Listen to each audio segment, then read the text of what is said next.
I have my Celtics jacket, I have my Celtics shoes, and I have my Celtics tickets.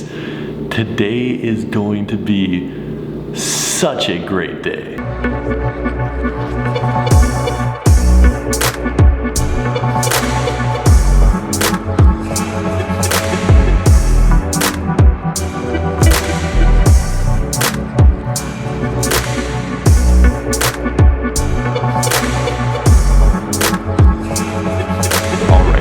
Probably guessed it, we are heading to Boston today, and I guess today's vlog technically starts at 6:35 this morning, but realistically it starts 11 years ago back in 2007, and I know it sounds really cliched, but I don't think I can explain how awesome today is going to be for me without explaining the 11-year backstory that is leading up to today. Alright, let's take it all the way back to my beginning of sports fandom. I didn't care about basketball in the slightest when I was a kid. I didn't know who Michael Jordan was.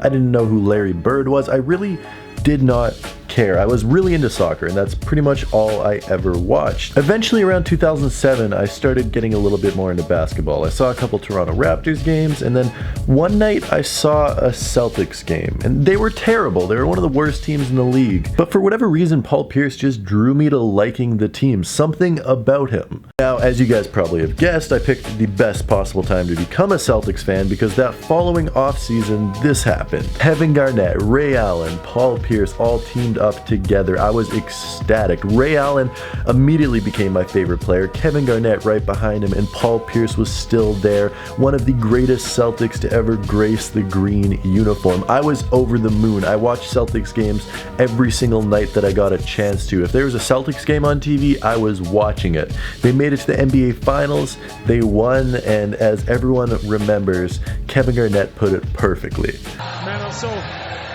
hyped right now. Anything's possible. Anything's possible!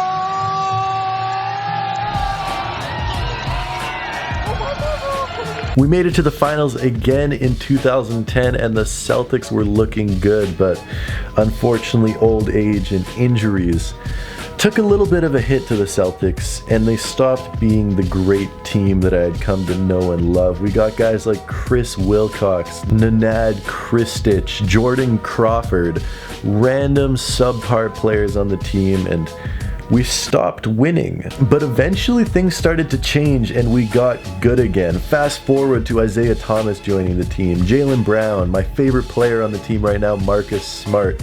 I was excited to be a Celtics fan again, and things were looking upwards. Then last summer I had one of the greatest experiences of my basketball life, getting to meet and talk to my basketball idol, Ray Allen, Jesus Shuttlesworth himself. We did it, guys. I didn't freak out and I didn't fangirl. I probably did, but in my head, I didn't freak out and I didn't fangirl. We got the jersey signed, I talked to him for a couple minutes. Seems like a pretty chill dude, and then we played knockout or bump or whatever you guys want to call it. The Celtics were like 8 minutes away from making the NBA Finals this past season, and that was heartbreaking, but having the two best players out with injury just made me even more excited for this season, and now with a fully healthy roster of what I believe to be the deepest team in the league, I was incredibly excited to go to this game and hopefully watch what will be the beginning of one of the best seasons that we've had in recent memory. Just landed in Boston, need to get to my hotel, and then we are heading into the city. The game tips off in exactly 5 hours. This is going to be a fun day.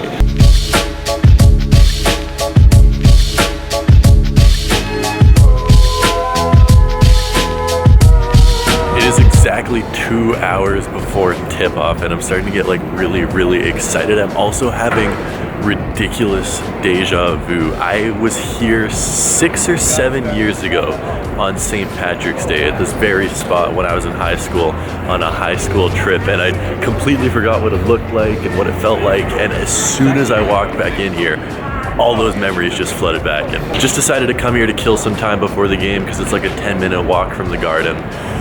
I am so freaking excited.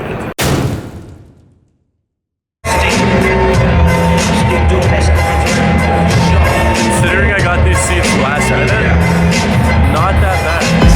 League MVP, Defensive Player of the Year. Now it's time to add to your resume.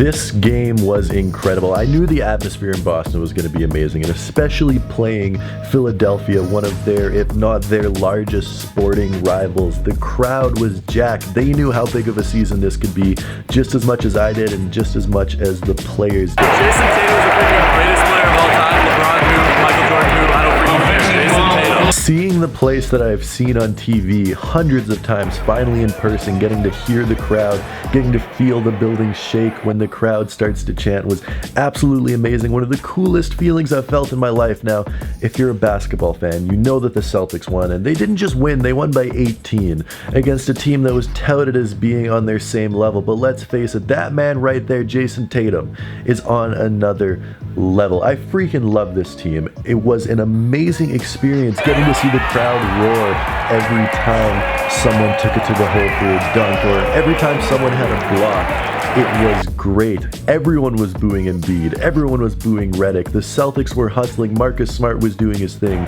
Aaron Baines was doing his thing. The crowd was heckling Philly non-stop.